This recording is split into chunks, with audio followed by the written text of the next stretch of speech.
අපේ රටේ ඉන්න සර්පයින් අතරින් උග්‍ර විස සහිත කාණ්ඩයේ සර්පයින් විදියට හඳුනා ගන්න පුළුවන් වෙන්නේ මෙන්න මේ සර්පයින් කීප දෙනා. මේ අතරින් නාගයා කියලා කියන්නේ බොහෝ දෙනෙක් දන්න මෙන්න මේ සර්පයාට.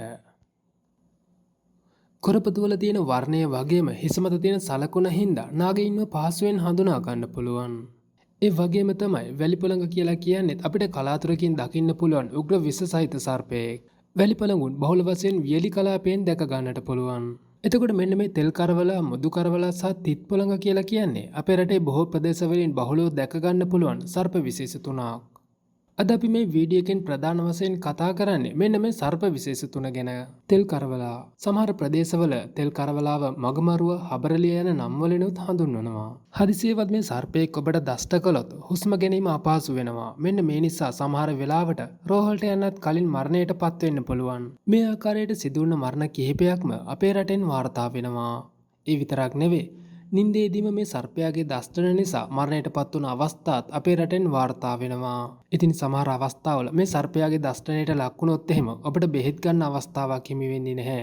ඒ නිසා තමයි බොහෝ දෙනෙක් කියන්නේ මේ තෙල් කරවලාට මග මරුවා කියලා. මේ සර්පයින් පිළිබඳ පරීක්ෂණ කරපු බොහෝ අය පවසන ආකාරයට මේ සර්පයින් දෂ්ට කළ විට ලොකු වේදනාවක් දැනෙන්නේ නැහැ.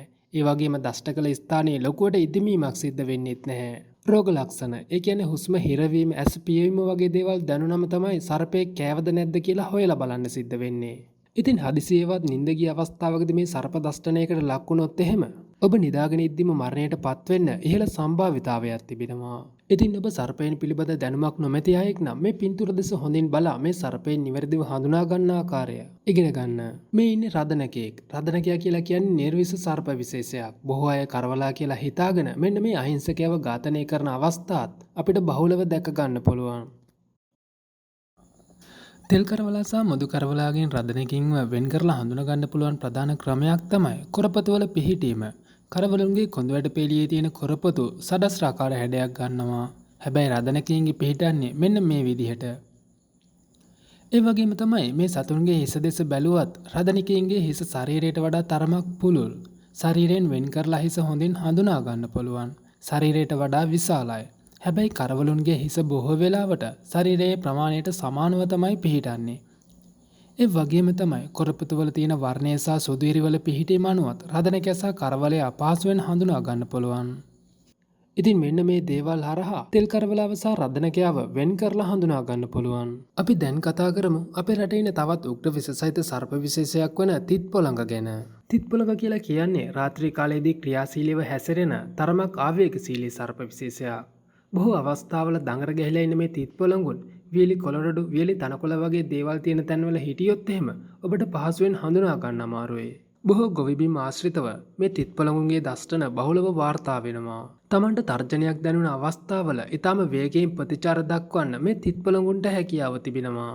මෙන්න මේ නිසා තමයි බොහෝ පුද්ගලයන් පවසන්නේ තිත් පොළඟ පැන පැන පහර දෙන බවට. ඉතින් ඔබට තිත් පොළඟේ දෂ්ට කළොත් එහෙම ඇස් පෙනීම අඩාල වෙනවා. හුස්ම ගැනීම අපහසු වෙනවා. ඒ වගේම අධික ඉදිමීමක් දැක ගන්නට පුළුවන්. ඒ විතරක් නෙවෙයි දෂ්ට කළ තැනින් අධික වේදනාවක් හට ගන්නවා. දීර්ඝකාලීන වශයෙන් මේ තිත් පොළඟුන් දෂ්ට කළ පුද්ගලයන්ගේ ඇඟපත වේදනාව, ඇස් බොදවීම, දත් වැටීම, කොණ්ඩේ යාම වගේ දේවල් බහුලව දැක ගන්න පුළුවන්. ඒ විතරක් නෙවෙයි වකුගඩු සම්බන්ධ රෝගී තත්ත්වයන් උනත් මේ තිත් පොළඟගේ දෂ්ටන හින්දා ඇති වෙන්න පුළුවන්. සාමාන්‍යයෙන් මිනිසෙක් මරණයට පත් වෙන්න නම් සර්පයින්ගේ විස මිලිග්‍රෑම් 40යි 70යි අතර ප්‍රමාණයක් ශරීරගත වෙන්න ඕන.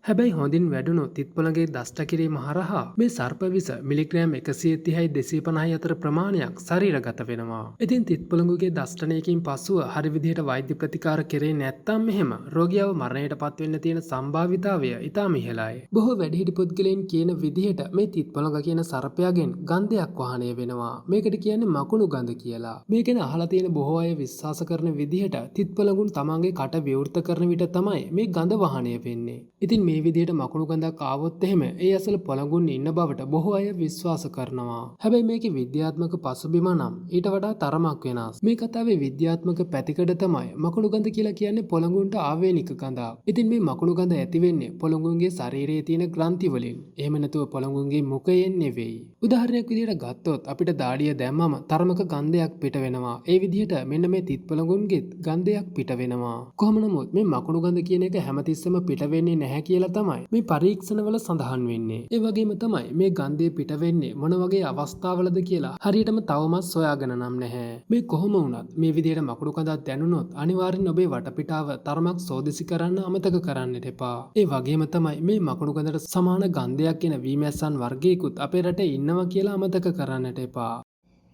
වියලි කලාපයේ බහුලව හමුවෙන මේ තිත්පළඟුන් රාත්‍රී කාලයේ තමයි ආහාර සොයාගෙන එළියට බහින්නේ. ප්‍රධාන වශයෙන් ගෙම්බන්, කැරපොත්තන්, මීයන් වගේ සතු තමයි ආහාරයට ගන්නෙ. ගොදුරු පස්සෙන් ඉතා වේගයෙන් හඹා යන මේ තිත්පළඟ තමන්ගේ වලිගයේ ප්‍රදේශයෙන් තමයි ඒ ශක්තිය ලබා ගන්නෙ. ඉතින් වල්ගයට ශක්තිය අරගෙන ඉදිරියට ඇදෙනවා. බොහෝ වෙලාවට මේ දේ අපිට පේන්නේ තිත්පළඟ පැන පැන යනවා වගේ. හැබැයි ඇත්තටම වෙන්නේ තිත්පළඟ වේගයෙන් ඉදිරියට යන්න තමයි ඒ විදිහට යන්නේ. ඉතින් මේ විදිහට ගොදුරු පස්සෙන් එළවන තිත්පළඟුන් මීයන් වගේ උන් ගෙදරට ආවොත් එහෙම ඒ පස්සෙන් ඔබේ ගෙදරට එන්න පුළුවන්. අපි කලින් කිව්වා වගේ තිත්පළඟ කියලා කියන්නේ ඊටම ක්‍රියාශීලී සතෙක්. ඔබ ඇස්පිය ගහන සැනින් මේ සර්පයා ඔබට දෂ්ට කරන්න පුළුවන්. මෙන්න මේ හින්දා කවදාවත් තිත්පළඟෙක් දැක්කොත් එහෙම සමීපයට යන්න උත්සාහ කරන්න එපා. ඊට වේගයෙන් ඔබට දෂ්ට කරන්නට පුළුවන්. සමහර අවස්ථාවල එකම ස්ථානයට පහර කිහිපයක් වුණත් එකවර සිද්ධ කරන්න මේ තිත්පළඟට හැකියාව තිබෙනවා. එහෙනම් අලුත් වීඩියෝ එකකින් අපි ආයෙත් හමු වෙමු. ඔබ නොදන්නා දෙයක් දැනගත්තා නම් අපේ YouTube channel එක subscribe කරන්නත් අමතක කරන්නට එපා. ඒ වගේම මේ වගේ වටිනා වීඩියෝ අපි දාපු සැනින් බලා ගන්න පල්ලේ තියෙන bell icon එක click කරන්න. ඔබට සුබ දවසක්.